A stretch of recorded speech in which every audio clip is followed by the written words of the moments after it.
Experts had predicted that 2025 would mark a year of major expansion for Brics, with many rapidly growing economies joining the economic alliance. Now, in the very first week of 2025, Russia has already reported that 23 countries are lining up to join Brics, signaling strong interest in full membership. Among these new members, Indonesia has officially become the first to join Brics in 2025, sparking a chain reaction. But how did this happen? What benefits will Indonesia, as a new full member, gain from joining? And who are the 23 countries that are also looking to join Brics in 2025? Moreover, how does this expansion impact Brics' broader goal of dollarization, especially with President Trump threatening to impose 100% tariffs? In this video, we'll explore how Brics is set to challenge the West in 2025. On January 1, 2025, Brics entered an unprecedented chapter in its history.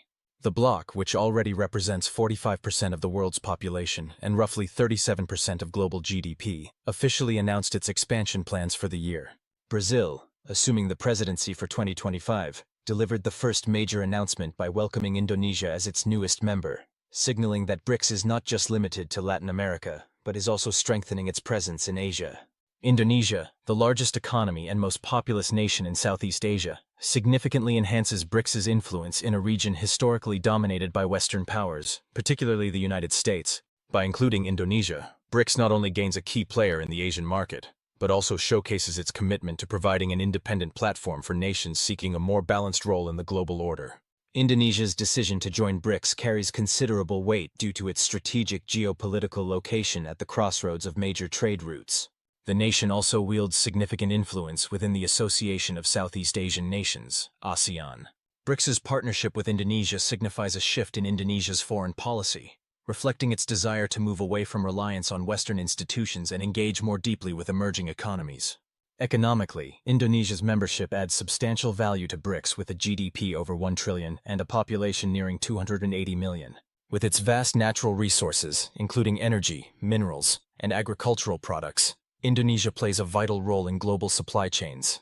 Brics will benefit from Indonesia's resources, fueling further economic growth within the bloc. But Indonesia is not alone.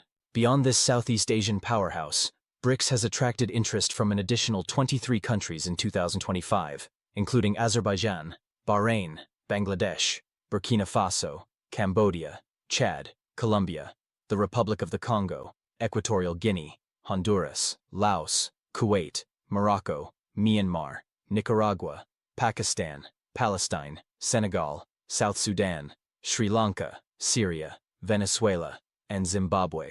This surge of applications illustrates Brics' growing appeal as an alternative to Western-dominated institutions like the IMF, World Bank, and the G7.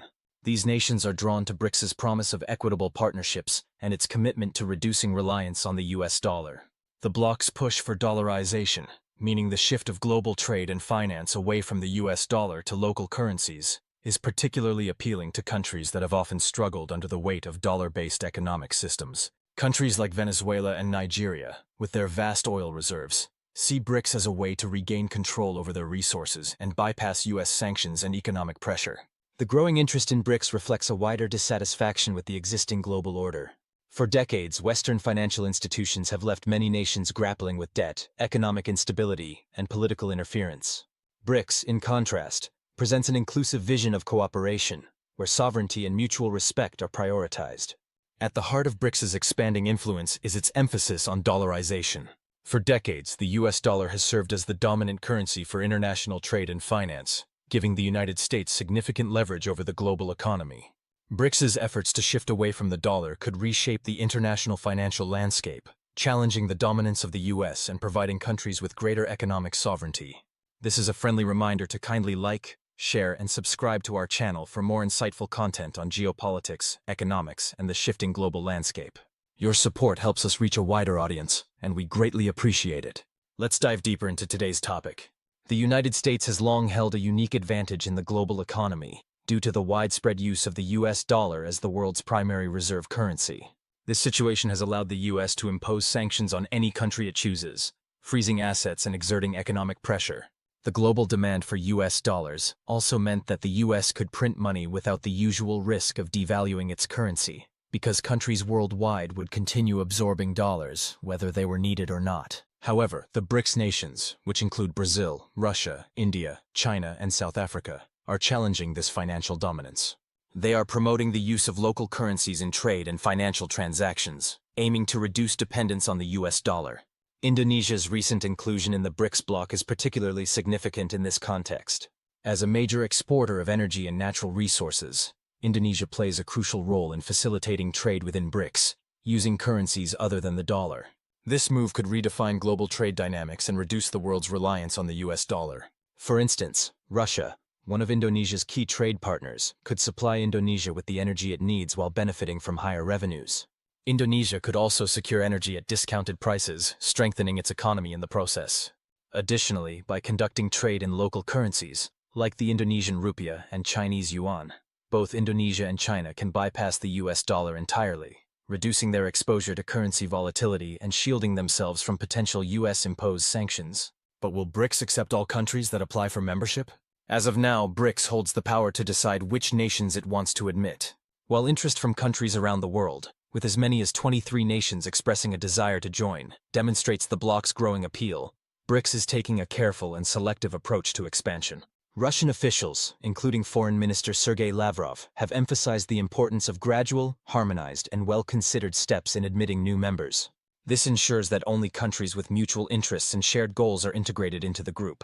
For example, countries like Venezuela and Nigeria, with abundant natural resources, could bolster BRICS's energy security. Meanwhile, strategically located countries like Pakistan and Morocco could help expand BRICS's geopolitical reach. This careful selection process ensures that new members will bring tangible value to the alliance, strengthening its ability to pursue its objectives. BRICS is prioritizing the cohesion of the group, aiming to avoid becoming a cumbersome coalition with conflicting priorities. One key aspect of BRICS's strategy is Brazil's presidency, which offers a transformative opportunity for both the bloc and Latin America, a region historically dominated by US influence. Brazil, as the largest economy in Latin America and a founding member of BRICS, is in a unique position to bridge the gap between BRICS and its regional neighbors. This leadership role represents more than just symbolism.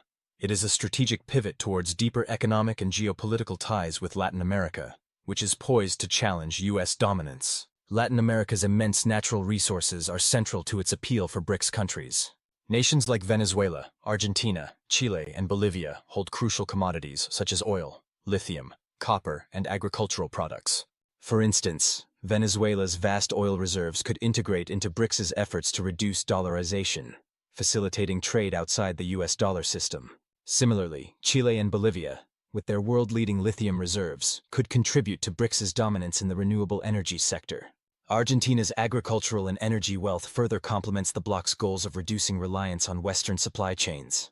In addition to economic factors, this potential expansion of BRICS into Latin America also carries significant geopolitical weight. For decades, Latin America has been considered the backyard of the United States, often subjected to political and economic interventions that prioritized US interests.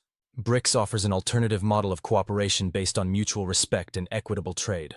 By joining BRICS, Latin American countries can gain access to new markets, investment opportunities, and financing from institutions like the New Development Bank, all without the political strings typically attached to Western loans. Geographically, Latin America's strategic position, with access to both the Atlantic and Pacific Oceans, could also enhance BRICS's trade routes. Strengthening ties with Latin America could lead to new corridors linking South America with Africa, Asia, and beyond, bypassing traditional Western-dominated trade routes. This connectivity is part of BRICS's broader vision of creating a multipolar world order, one that reduces reliance on traditional trade partners and promotes economic growth through diversified alliances. Therefore, the expansion of BRICS is not limited to Indonesia or the 23 countries currently interested in joining.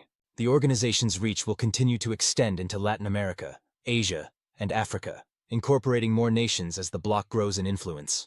The question remains, should BRICS accept every country that applies for membership, or should it continue to cherry-pick and be strategic in its choices? We'd love to hear your thoughts on this. Do you think BRICS should admit all applicants, or should it be more selective in choosing its new members? Share your opinion in the comments section below. Additionally, if you're interested in more content like this, don't forget to subscribe to our channel and click the bell icon to stay updated with our latest videos. We're committed to bringing you in-depth analysis on topics that often go overlooked, such as African politics, economics, and the increasing influence of the continent. Your support means a lot to us, and we're excited to continue this journey with you. Thank you for watching, and until the next video, stay tuned.